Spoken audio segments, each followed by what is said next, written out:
Hello, people.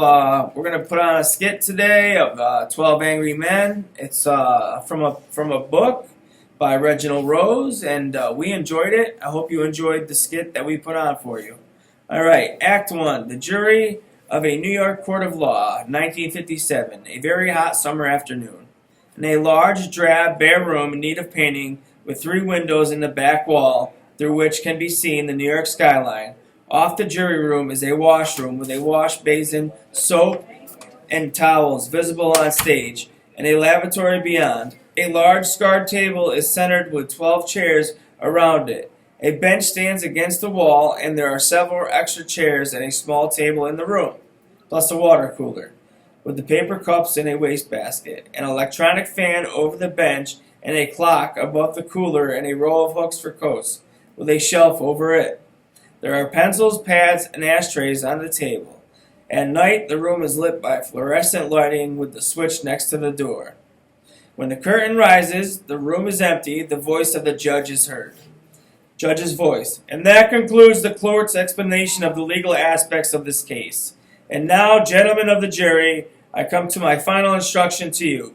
Murder in the first degree, premeditated homicide, is the most serious charge tried in our criminal courts.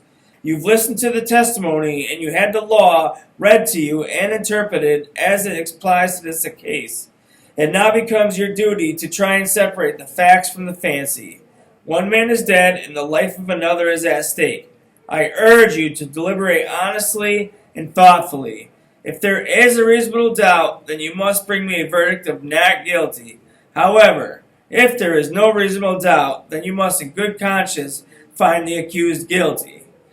However you decide, your verdict must be unanimous, and in the event you find the accused guilty, the bench will not entertain recommendation for mercy. The death sentence is mandatory in this case.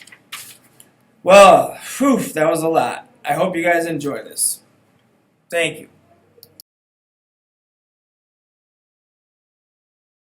Action. Juror 1, Foreman. Juror 2. Oh, yeah. Juror 4, Juror 11. Juror 6. Juror 8. Yeah, maybe Juror 10 and 12. Juror number 11. The woman saw the killing through the window of a moving elevator train. The train had 6 cars and saw it through the window of the last 2 cars. She remembered the most insignificant detail. I don't see how can you argue with that. Well, what have you got to say? Doesn't sound right to me. Well, suppose you think about it. Lend me your pencil. Does anybody know how long it takes an elevated train to... Wait a minute. You think this is a game? A man's on trial for murder. Who do you think you are? All right, take it easy. Come on now, sit down. I've got a good mind to belt him one.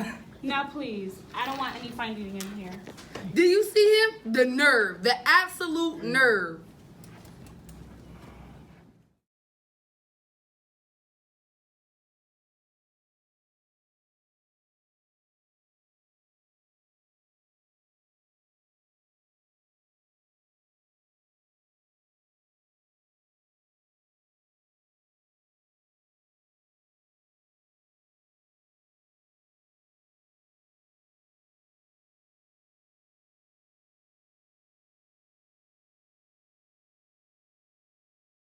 Go. Come on, y'all gonna make me laugh, yo. This is- Please don't make me laugh. Go. Come on, Juror 9. Number 10? Number 8? 8, Richard. Thank you. Oh, I'm sorry. I wonder if anybody Emma, are we on that one? I Yeah. thought he was 7. I thought Jeremiah was 7.